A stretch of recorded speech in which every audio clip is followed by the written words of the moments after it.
Yeah.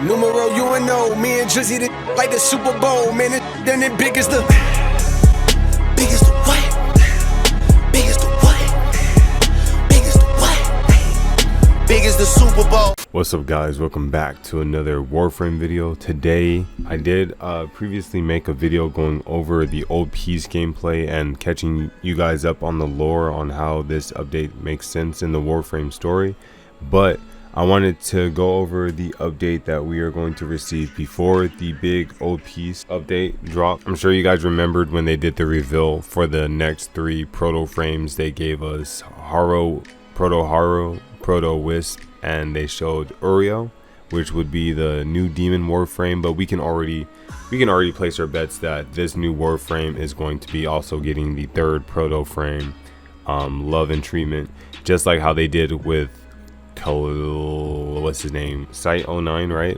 So similar treatment.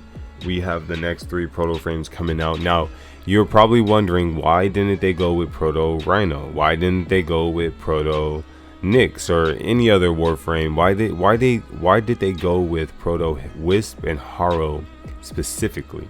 We know why they went with the demon frame Uriel, because this demon frame ties in with the old war piece. The old piece update. So I feel like this Warframe definitely has some impact and connections with what happened in the past. We even have some background lore from the interview that Tactical Potato and Rebecca had, where Rebecca originally planned to have Uriel be the main character in the playable Warframe that we do during the quest, but once they mentioned Excalibur Prime, it was already like sold, and it just fit the theme perfectly, and I'm not mad about it. But I do know that with Wisp getting a Proto frame, I'm curious on how they are going to connect this with the lore, because we all know that Wisp has the potential to open up a sun, right? She can open up a portal to the sun and shoots out all of the gamma rays and the radiation that comes out from the sun. What better than to use the power of the sun, you might ask? So she has access. So is she going to be tied in with how we are going to power up for Grasa? How we're going to probably get to Tau? I don't know if Tau is reachable in the 1999 dream world, but so it is kind of interesting. We have a lot of things going around with the sun because of how Grasa needs the sun to travel, and how Tau's sun is a binary, it's like a pulsar. So like it would make sense for them to kind of like fit the theme with having Wisp. And then now Harrow, how is he related to all of this? Harrow was a Warframe that the first operator that came into contact with the man in the wall on his own was Rel. Rel utilized Harrow and bound his soul or consciousness to this Warframe, because he knew that, you know, he was getting like holding the man in the wall back, which would possibly be equivalent to just going through what Tafker, Fibonacci, and Bird 3 went through, just for days and years. We don't know how long Rel has been holding off the man in the wall, that it chipped and withered away at his own consciousness to where he became, you know, crazy.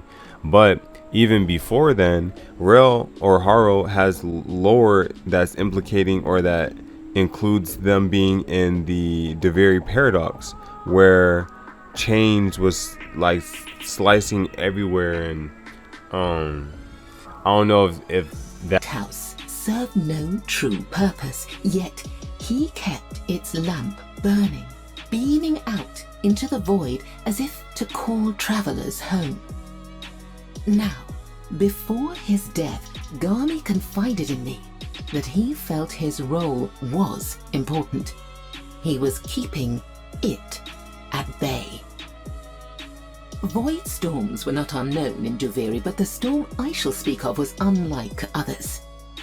It hung in a red veil across the sky. There was a great sound like tearing metal, and all at once a pelting rain fell. Not water, but broken metal chains in lengths and coils, and great rattling whip strands. The falling chains shattered roofs and windows, slashed through screaming livestock, and maimed the fools who had not come in from the streets. I found Garmi's log in the toppled ruin of the lighthouse. With admirable presence of mind, he describes a form steadily approaching out of the void. A monstrous hand possessed of only 3 fingers and a thumb. With the lighthouse gone, Watcher's Island crumbled, and was gone too within 3 spirals. Garmi has no grave nor memorial, as if he had never lived. But I remember, and so I record. It makes sense why they're choosing Harrow, you know, because it does relations with the Duviri paradox and Rel, and then you have Wisp with the relations to the sun. So I think so that's why they are going with these proto frames for this choice. Don't know if there'll be more. I know they said every frame won't be getting one because they might be doing something else. Like other frames might not get proto frames, but they might get some type of futuristic upgrade, you know, with the emote. But I also wanted to give you guys like a time frame on when we could expect this demon triad update, right? So the months that we have left of this year is August, September, October, November, and December, right? August, boom, nothing's going to happen this month except for Gamescom, right? I think they did say that they are going to be at Gamescom. They don't really talk a lot like a dev stream at Gamescom unless they mention they will have a dev stream there, but we can safely assume that they're going to be dropping the release date trailer for this Demon Triad update. I think Gamescom is around the end of August, so we can expect that's when we'll get the release date to the first set of updates that we get this year. We know that we're going to get like a tension update that teaches new players like the beginning lessons of modding, not really like the hardcore stuff, but it does get you started and interested. And then you know, if we do get that trailer in August, we for sure are going to be getting the dev stream in September, because the dev stream in September will definitely recap what the trailer's shown, talk about some stuff that we can expect, and then this would lead up to October, where they can do a dual release where we have Night of Nabris, and then we will get that update, right, with the Demon Triad. Now I don't know when they can implement the tension mod update.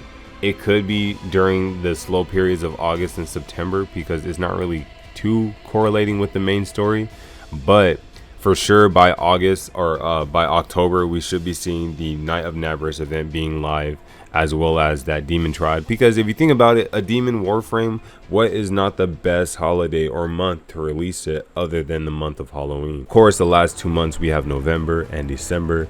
November is where we should be getting another dev stream. This dev stream could show off another trailer, but for sure I know this dev stream will be focused around what we would be getting in the Old Peace update, which for surely is coming out in December.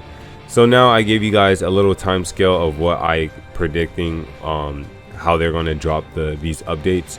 I feel like 99% of this is going to be accurate, so please save this video and let's come back to this when we actually see what happens. But with previous patterns, I feel strongly about how we can predict with this year and the remaining updates. And of course next year is the whole new star chart. Hopefully we are going to be getting a huge operator rework.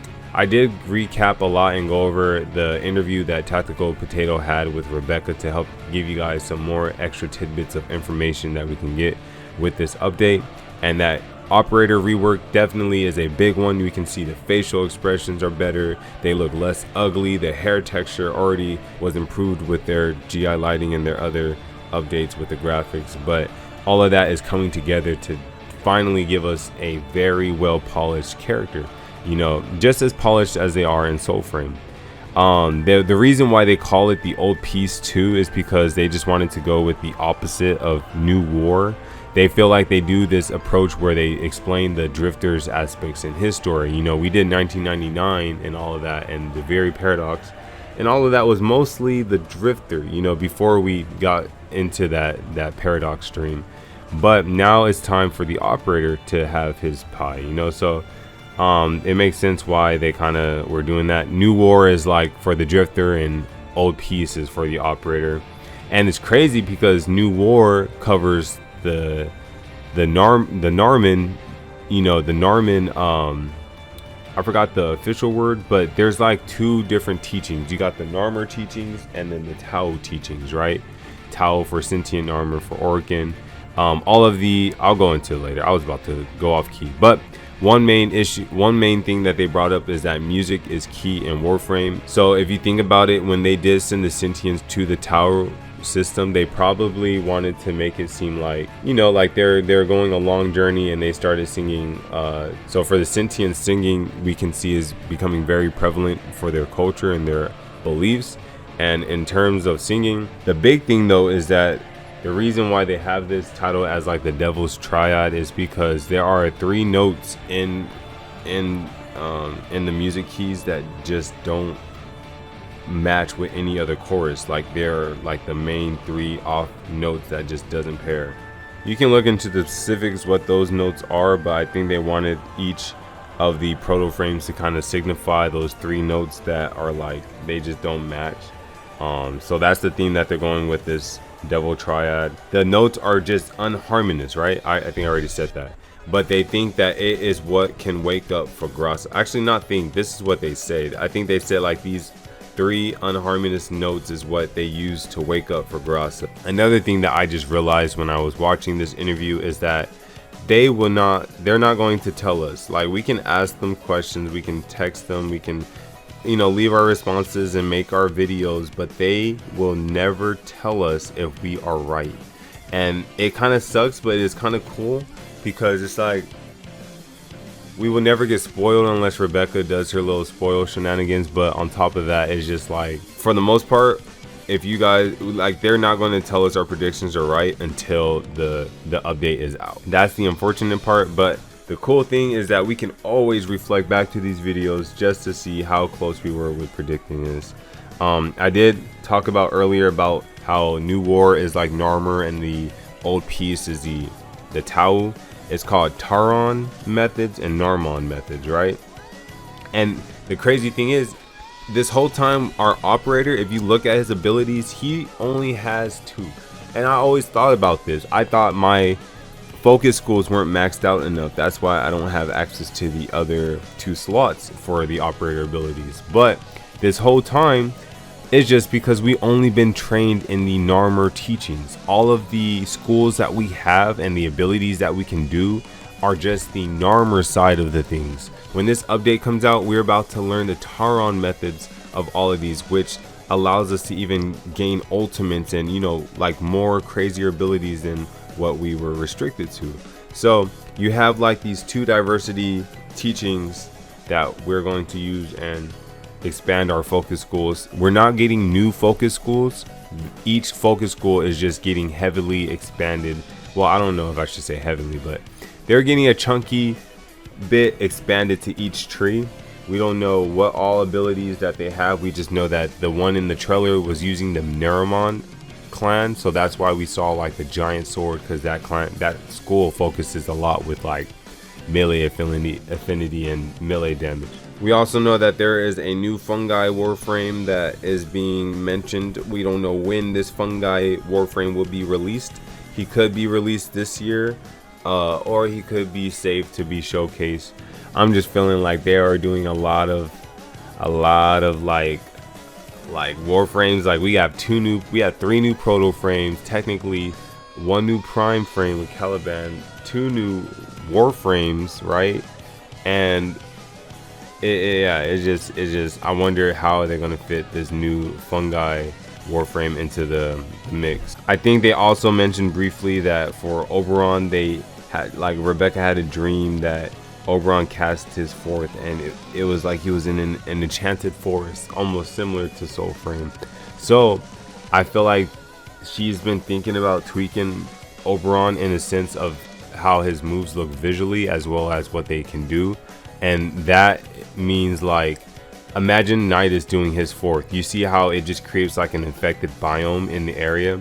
we might get to see like a Nidus version of Oberon's Fourth, you know, with trees and stuff actually growing and flowers and probably nature. I don't know. It'll be cool to see how they improve my boy. The Tau damage was one prediction that we got right. I knew that since we have Tau damage, we had to go to Tau, because it's like, what, unless we're getting certain new enemies. But since, you know, they dropped the trailer, it only just confirms that, yeah, the Tau damage was a precognition of us going to Tau, or the update that we are seeing now. It was all hinting at that. But that's pretty much it. I do know that Rebecca and them are worried because they know that it's a live service game, and if anything, if they are watching this video, I hope that you guys just, like, if you were to just make this an offline client after you guys are just done with all the updates and stuff, this game would blow up everybody out the water in the industry, just because of what they offer you and like the systems work.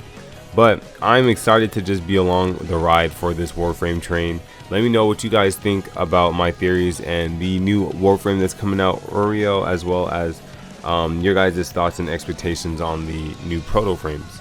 But like always, thank you guys for watching. You guys be safe, keep up the grind, and I'll see you guys hopefully in Tau.